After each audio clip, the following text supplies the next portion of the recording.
Oke, bismillahirrahmanirrahim. Assalamualaikum warahmatullahi wabarakatuh. Selamat datang kembali di Conversation, sebuah podcast tentang e-commerce bersama saya Willy Pujo Hidayat.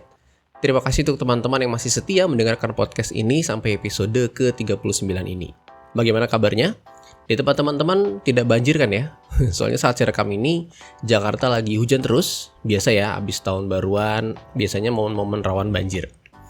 Berhubung udah tahun 2025 ya, kalau ditanya bagaimana e-commerce di tahun 2024, maka jawabannya adalah tahunnya e-commerce China. Sayangnya bukan Alibaba atau AliExpress, melainkan Temu, Shein, dan TikTok Shop. Trio itu berhasil penetrasi ke market US dan Europe, dan sudah mulai mengejar dominasi Amazon sebagai raja e-commerce dunia. Terus Amazon gimana? Nah, di episode kali ini kita akan membahas sesuatu yang dilakukan oleh Amazon dalam menghadapi gempuran trio tadi. Ya, apa dan bagaimana caranya? Sebelum itu, seperti biasa, kita update dulu 3 berita seputar e-commerce. Yang pertama, saya mau mulai dari kasus startup fraud yang paling heboh se-Indonesia saat ini. Berita fraud ini tidak hanya memukul saya ya secara personal, tapi juga memukul semua lapisan masyarakat, khususnya yang percaya terhadap keagungan dalam tanda kutip keagungan startup e-fishery ini. Sebuah perusahaan dengan valuasi yang sangat besar dan profit. Yes, profit. Selama ini kita kenal perusahaan digital itu ya rugi gitu kan. Nah ini udah gede, profit lagi. E-fishery, kita sebut aja lah ya, e-fishery ini bahkan pernah muncul di Wall Street atas pencapaiannya yang menyentuh angka valuasi 1 miliar US dollar pada tahun 2023. Jadi logonya e-fishery itu ada di bursa Wall Street ya di Amerika sana atas pencapaiannya, yaitu mencapai valuasi 1 miliar US dollar. 1 miliar US dollar itu mungkin setara dengan 16 triliun ya atau dengan kurs 16.000 saat ini. Uniknya, dia mengambil niche yang tidak pernah ada yang membayangkan sebelumnya ya, yaitu agribisnis. Gila. Sektor yang penuh dengan jalur-jalur yang kayaknya hampir nggak mungkin direvolusi. Nah, e-fishery ini hadir untuk membenahi hal-hal tersebut. Dan dimulai dari tambak ya atau budidaya ikan.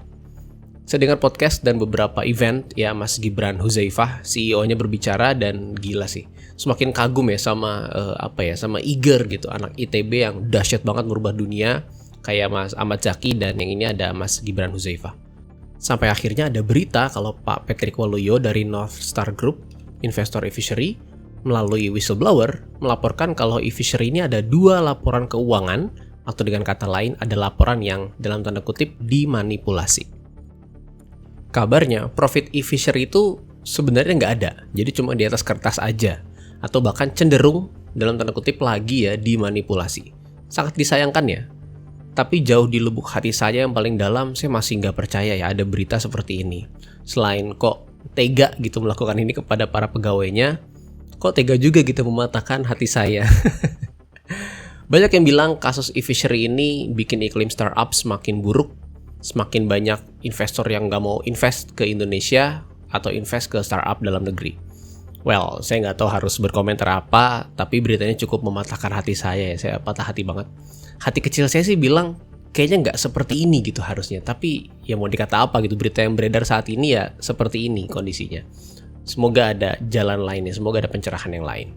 Oke, kita lanjut ke berita kedua, yaitu berita tentang Bukalapak yang akhirnya tutup lapak. Ya, dikutip dari banyak portal berita ya termasuk Tempo, Bukalapak berhenti jualan produk fisik dan fokus jualan produk virtual. Saya ulangi ya. Bukalapak, e-commerce Indonesia, ya, unicorn, e-commerce yang pertama kali IPO di Bursa Efek Indonesia, tidak lagi melayani jual beli produk fisik, hanya produk virtual. Ini berarti udah nggak ada skema marketplace, udah nggak ada skema situsi atau apapun.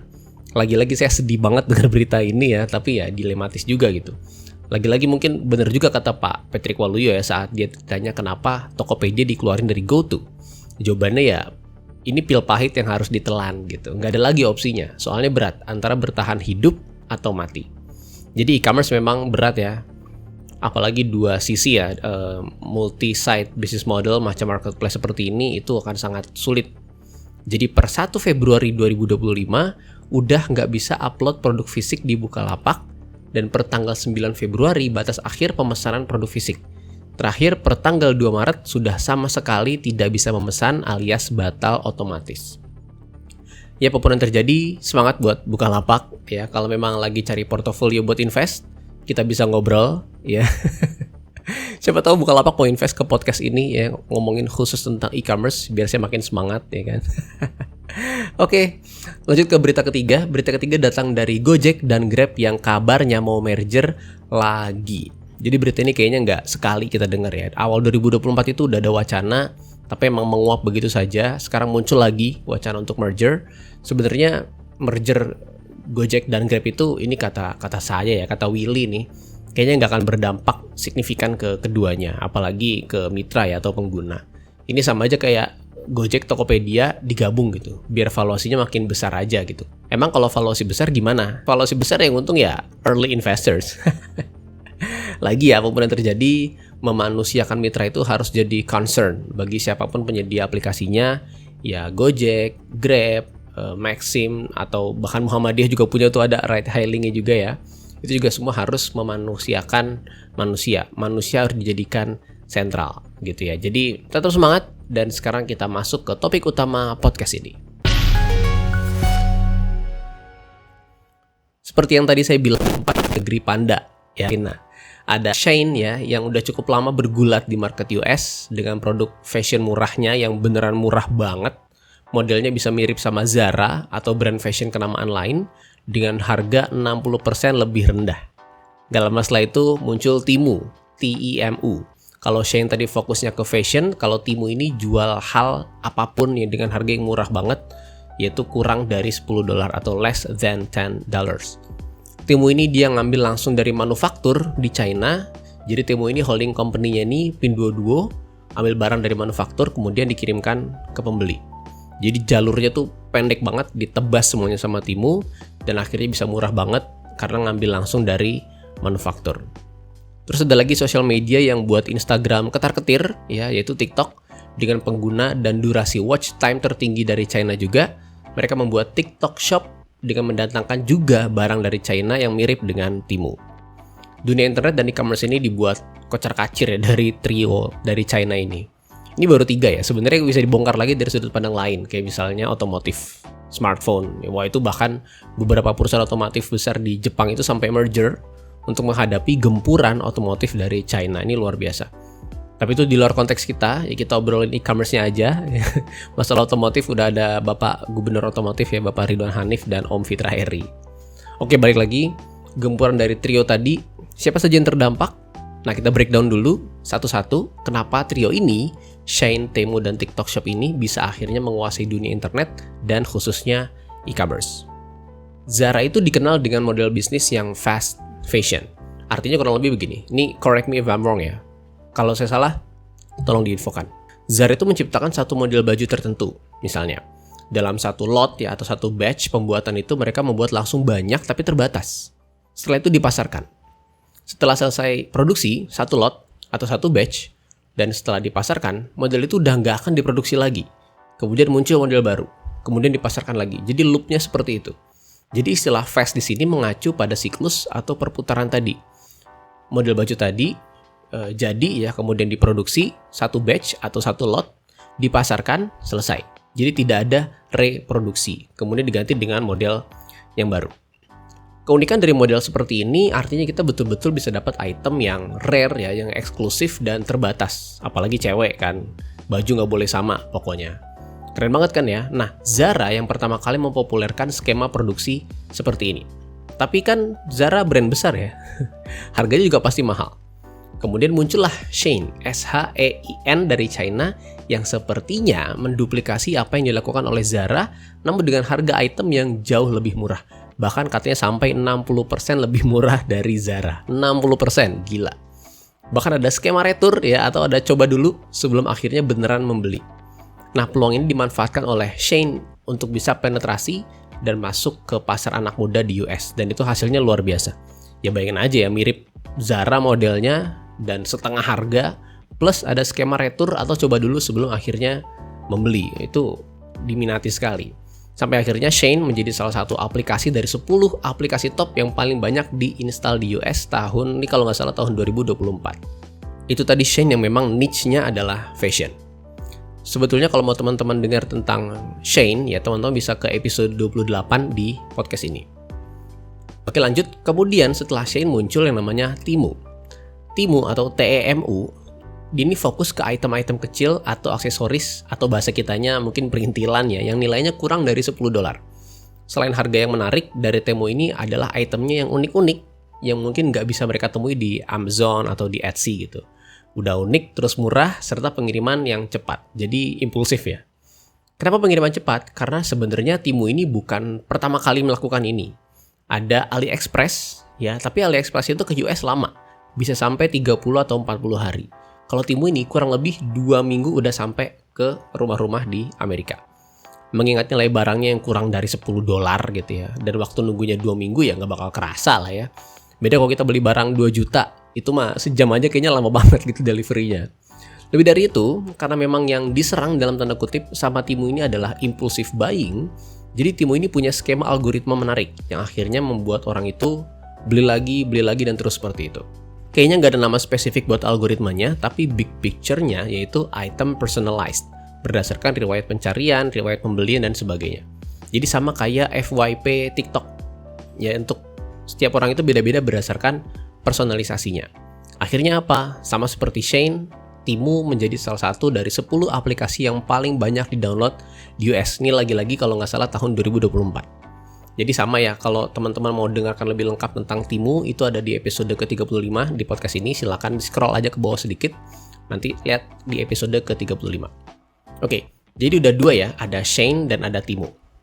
Dari 2 itu aja, Amazon aja udah khawatir tuh. Kalau nggak salah statementnya Amazon tuh bilang invasi Temu itu tidak mengganggu bisnis mereka.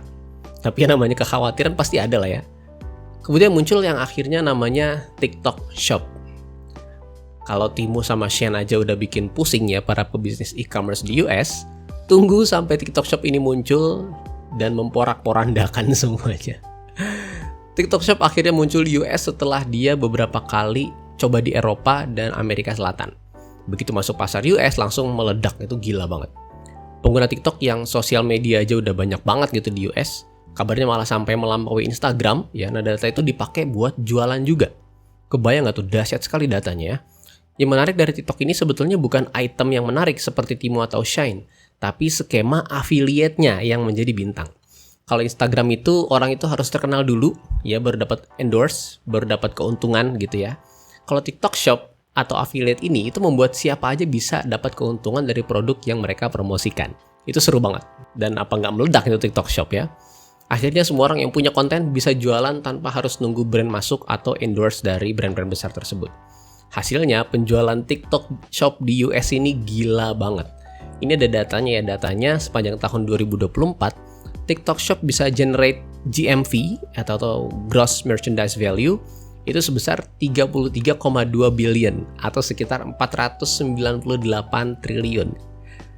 498 triliun gross merchandise value dari TikTok sepanjang tahun 2024. Sorry, TikTok Shop, ya itu gila banget. Sebagai perbandingan aja ya, Bank BCA itu revenue-nya setahun 2024 itu 50 triliun kurang lebih. Berarti TikTok Shop ini GMV-nya sekitar 8 kali atau 9 kali dari revenue BCA, luar biasa ya. Dan gak mungkin lah ya Amazon kalau nggak garuk-garuk kepala gitu kan ngeliat pasarnya di US digarap sama TikTok Shop, apalagi sama trio ya, ada Shein, Temu, dan TikTok Shop. Terus apa yang dilakukan Amazon? Nah, untuk menanggulangi erosi yang disebabkan oleh trio e-commerce dari China tersebut, Amazon membuat strategi yang kayaknya sih agak terpaksa gitu untuk dilakukan ya. Amazon punya project yang namanya Amazon Haul. Amazon HAUL. Kenapa proyek?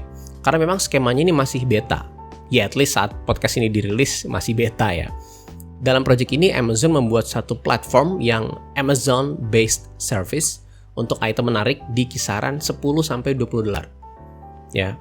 Uniknya Amazon Haul ini juga dari China ya, tapi pakai Amazon Fulfillment atau FBA namanya, atau Fulfillment by Amazon. Jadi mirip sama Temu. Cuma transit dulu di warehouse-nya Amazon, terus baru dikirim ke customer gitu ya. Ada aja ya. Ini kayak Amazon tuh jadi kayak downgrade gitu ya, jadi main kulakan juga. Tapi Amazon Haul ini juga menawarkan gratis ongkir atau free delivery untuk pembelian di atas $25. Jadi semakin kompetitif ya, menarik. Nah, perlu dicatat juga kalau Amazon Haul ini ada di website yang berbeda dengan Amazon. Jadi Haul ini, atau nama aplikasinya ya, Haul atau Haul, itu ada di website yang berbeda, jadi bukan tambahan fitur di Amazon. Melainkan memang kita harus akses itu sendiri. Dan tidak ada versi desktop atau laptop ya, hanya full by mobile. Jadi nggak bisa diakses di laptop, harus lewat aplikasinya Amazon. Pertanyaannya, kenapa nggak dijadiin fitur atau section baru aja di Amazon, gitu kan? Mudahnya supaya pembeli Amazon, apalagi pelanggan Amazon Prime gitu ya, nggak downgrade cari produk murah di Amazon Haul. Artinya ya kalau mau cari produk murah ya silakan effort ke Haul dulu, baru kemudian ke Amazon gitu. Kalau yang udah biasa di Amazon ya udah stay aja di sana gitu, nggak usah mampir-mampir ke Haul gitu. Betul-betul berbeda kalau Amazon ini punya Prime ya, yang itu pengiriman bisa 1-2 hari sampai, karena memang mereka concern itu di pengiriman barang secepat-cepatnya.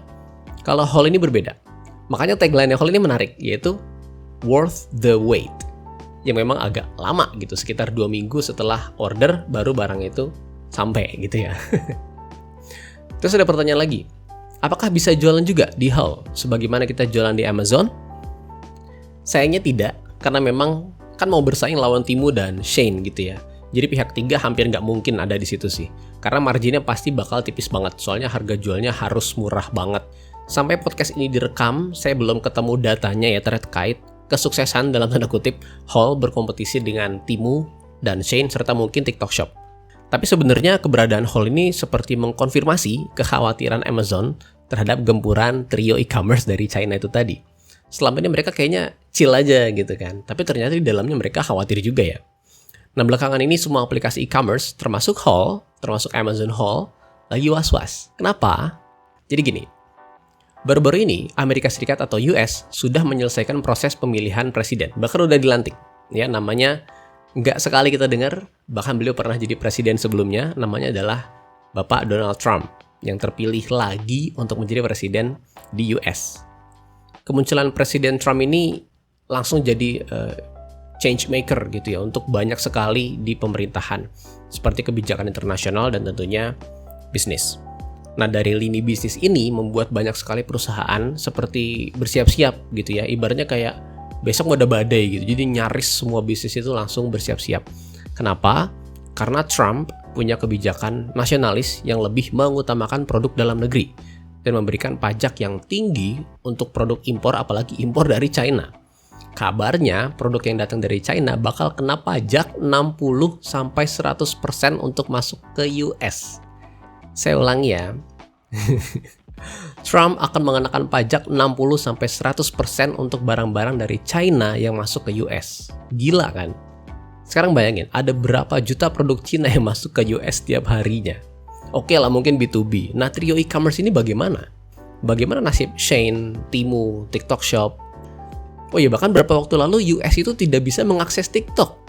Asli, karena dianggap memata-matai atau espionage US dari China. Trump bahkan minta kepemilikan TikTok sebesar 50%. Baru dibuka tuh sosmed TikTok yang luar biasa. Ada aja gebrakannya Om Trump ya. Nah, yang terdampak ini nggak cuma 3 sekawan tadi, tapi termasuk Amazon Haul itu sendiri. Kenapa? Karena kan dia datengin barang dari Cina juga. Nah, kebijakan ini bakal jadi game changer ya, dan entah bagaimana Cina mengantisipasi tantangan ini, termasuk bagaimana Amazon Haul harus bersikap. Beberapa alternatif caranya adalah dengan memindahkan supply yang sebelumnya dari China ke Vietnam. Cerdas ya. Well, Vietnam, Cina cukup berbeda. Vietnam ada di ASEAN dan Cina ya China gitu ya. Mungkin celah ini akan dimanfaatkan oleh banyak perusahaan, termasuk juga mungkin Shein, Temu, TikTok Shop, dan tentunya Amazon Haul dalam menanggulangi kebijakan ini. Tapi ini analisis saya aja ya. Kalau Amazon Haul, mengingat dia Amazon-based company, mungkin buffernya bisa di warehouse Amazon di negara lain, tanpa perlu memindahkan pabrik atau supplier dari China. Imbasnya, Amazon Haul mungkin akan menaikkan harga barang atau menonaktifkan gratis ongkir dan diskon bertingkat. Jadi dia punya diskon bertingkat 5%, 10%, dan seterusnya. Karena kan memang Amazon ini sudah cukup diuntungkan dengan tersandunya Shein, Temu, dan TikTok Shop terkait kebijakan ini. Harusnya dia bisa ambil peluang dan memanfaatkannya dengan baik.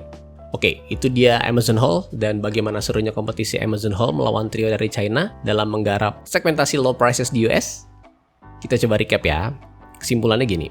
Jadi tahun 2024 adalah tahunnya trio China di US. Shein, Temu, dan TikTok Shop yang menjadi bintang yang sangat populer sekali di Amerika atau di US. Bahkan sampai menjadi aplikasi-aplikasi yang paling banyak di-download di US pada periode tertentu. Gempuran trio China ini di US seperti erosi ya yang menggerus lahan raksasa e-commerce yaitu Amazon. Akhirnya alih-alih menurunkan harga item di Amazon mengeluarkan fitur baru namanya Amazon Haul. Sebuah platform yang mirip dengan Temu dan Shein baik dari sudut pandang model bisnis, algoritma sampai bahkan tampilan websitenya pun ya hanya bisa diakses di mobile yang hanya melalui aplikasi Amazon. Cara ini dilakukan Amazon untuk menjawab tantangan Shein dan Temu serta TikTok Shop dalam menggarap segmentasi low price di US. Menariknya, Presiden US terpilih yang baru, ya Presiden Trump, membuat kebijakan yang spektakuler ya, yaitu dengan menetapkan pajak 60-100% untuk item impor dari China. Nah, ini akan menjadi game changer dari perebutan pasar low prices di US. Beberapa perusahaan mulai menimbang untuk pindah supply ke Vietnam, namun saya ngira kalau Amazon, ya karena Haul ini masih bersifat project, ini akan sangat fleksibel.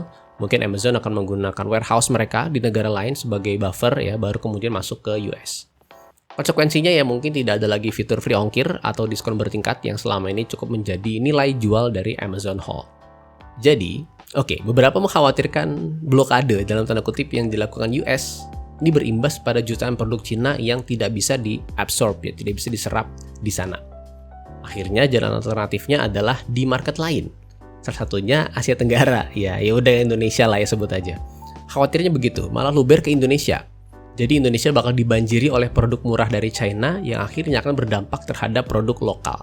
Tapi ya kalau pemerintah membuat kebijakan yang dijalankan dengan baik, harusnya saat ini masih aman ya karena ada kebijakan yang cukup melindungi produk dalam negeri seperti limitasi impor produk di bawah $100, terus izin impor bahan plastik dan sebagainya. Dan yang menarik adalah mungkin jadi pelajaran buat semua orang kalau ya politik itu sangat berimbas terhadap ruang lingkup bisnis. Terpilihnya Trump membuat banyak lini bisnis ini putar otak. Bukan tidak mungkin ke depannya China ya atau negara yang punya kepentingan masing-masing akan mempengaruhi dalam tanda petik proses politik di US, apalagi di Indonesia ya kan. Ups. Oke, itu aja episode hari ini. Jangan lupa bagikan episode podcast ini sekiranya menurut teman-teman bermanfaat. Terima kasih sudah subscribe di Spotify, Noise atau YouTube Music atau sudah meninggalkan respon dan komentar di episode kami kali ini. Sampai jumpa di episode selanjutnya. Terima kasih. Wassalamualaikum warahmatullahi wabarakatuh.